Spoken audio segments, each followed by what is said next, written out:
What's going on, everybody? Josh Engleman for Awesemo.com, and I am back with my NBA DFS contenders on DraftKings for Friday, April 15th.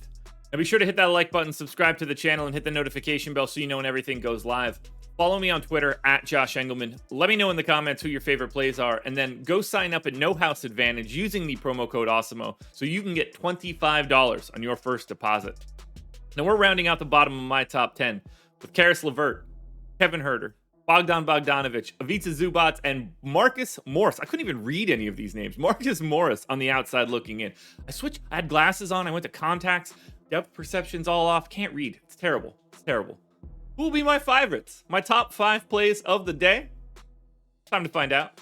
First up at number 5, we've got Brandon Ingram, shooting guard, small forward eligible. So you get him at guard, forward, and utility. 7,800, projected for 42. The goal is 46. He's in the optimal lineup 39% of the time.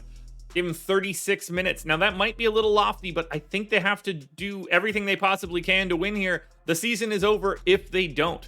29% usage for Ingram, about 23 points, 7 boards, and 6 assists. That's a great stat line and a stock. Slight pace down spot against the Clippers, but honestly, pace isn't a huge thing on a 2-game slate. You kind of just have to play everybody anyway. I love the position for Brandon Ingram. I don't know why he's classified as shooting guard, small forward. He should not have shooting guard any longer. That is not his position. He cannot guard a shooting guard. But it helps out here from a DFS perspective because it allows him to fit in multiple spots. Now, there's not a huge difference between Brandon Ingram at 5 and Caris LeVert at 10, but either way, Ingram looking good in the top 5. At number 4, we've got Darius Garland, point guard eligible, 8,500, projected for 47. The goal is 50, and he is in the optimal lineup 43% of the time. 40 minutes here for Garland. He plays a ton of minutes even in regular season games, so no reason to suspect otherwise here. Possible we get Jarrett Allen back too, which should help him out. 1.17 fantasy points per minute for Garland, 29% usage, 25 points, 8.5 assists, and 4 boards, plus a stock and a half, which is always nice. Taking on Atlanta. Look, this one kind of comes down to Clint Capella's defense. If Capella isn't holding down the fort, Darius Garland's primed for a monster game. If Capella looks more like second half Capella, it could be a bit more of a difficult day for Cleveland. The spacing might not be there as we get deeper into these playoff type games, but it doesn't really matter. Darius Garland drives the offense of the Cleveland Cavaliers. If they're going to have any chance of winning this game, it's going to be because of him. Switching backcourts, we go to Atlanta for number 3. That's Trey Young, point guard eligible, 9,700, projected for 52.5. The goal is 56.5. He's in the optimal lineup 44% of the time. I like this spot for Trey Young because he's Trey Young and he's really good. 38 minutes. If you told me he played 40 or 42 in an elimination game, I would completely believe it. 1.39 fantasy points per minute, 34% usage, and a double-double straight away. 30 points, 10.5 assists, and 4 boards. Maybe he gets a steal. That's not why you roster Trey Young. You roster him for the scoring upside and the assist upside. Now, this is a pace down spot against Cleveland, and the Cavs defense will look a lot better if Jarrett Allen is back.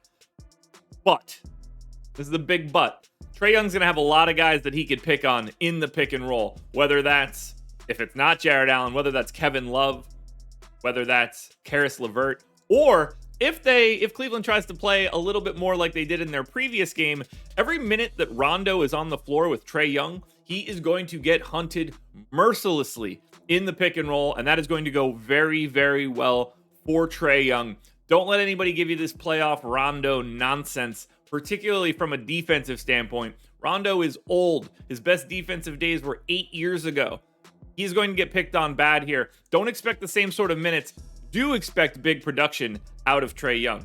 We take a big time step up here to Evan Mobley. He's power forward center eligible, 6,800, projected for 39. The goal is 41. He's in the optimal lineup 50% of the time.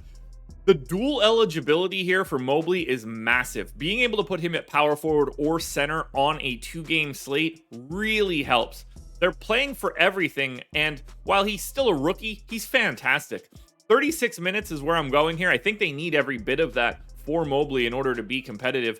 1.09 fantasy points per minute, 22% usage, 17.5 points, 10 boards, so a double-double, 2.5 assists. Evan Mobley's projected for more stocks than assists. That's when you can get these really big scores. When you start getting multiple steals and blocks, it's not as big as it would be on FanDuel, but it's still huge for these 2-pointers. So, if Mobley has a big defensive day, gets like 6 stocks, you're going to probably need him in that power forward center spot. I like the matchup against Atlanta. It's possible that he sees a lot of Danilo Gallinari on the opposite side of him. That's a really nice output for Evan Mobley because he doesn't have to worry about Gallo doing anything on the defensive end. Mobley actually might have a higher offensive ceiling than he normally does, but either way, he's in at the number 2 spot. Now, before we get to that number 1 contender, one last reminder, hit the like button, subscribe to the channel, hit the notification bell so you know when everything goes live. Follow me on Twitter at Josh Engleman. Let me know in the comments who your favorite plays are, and then go sign up at No House Advantage using the promo code Awesemo. Your number 1 contender for today is Reggie Jackson, point guard eligible, 6,100, projected for 39. The goal is 37, and he's in the optimal lineup 59% of the time. I don't know why he's priced like this. He shouldn't be. I got him in for 38 minutes. He played 40 in the first one. He's playing 40 today if it's competitive. 28% usage for Reggie Jackson in games where he and Paul George start. He's a fantasy point per minute guy. 21.5 points, 5 boards, 5 assists, or something in that neighborhood, plus a stock. Reggie Jackson shouldn't be 6,100. I don't really understand why he is. We've established there is no minutes limit. We established that he's going to play way more than 36 as long as this one's competitive. I don't know how he maintains a $6,100 price tag. He should be more like 7,100 today, and he would still be one of the 3 best plays you would find. So don't overthink it today on DraftKings. Take advantage of the price tag. Reggie Jackson is your number 1 contender. Alrighty, folks, that will do it. Those are my NBA DFS contenders on DraftKings for Friday, April 15th. Now, there's a FanDuel and Yahoo version of this video around here somewhere, so check it out. Good luck tonight, everybody. Win some money. We are back again tomorrow morning for another edition of the Contenders.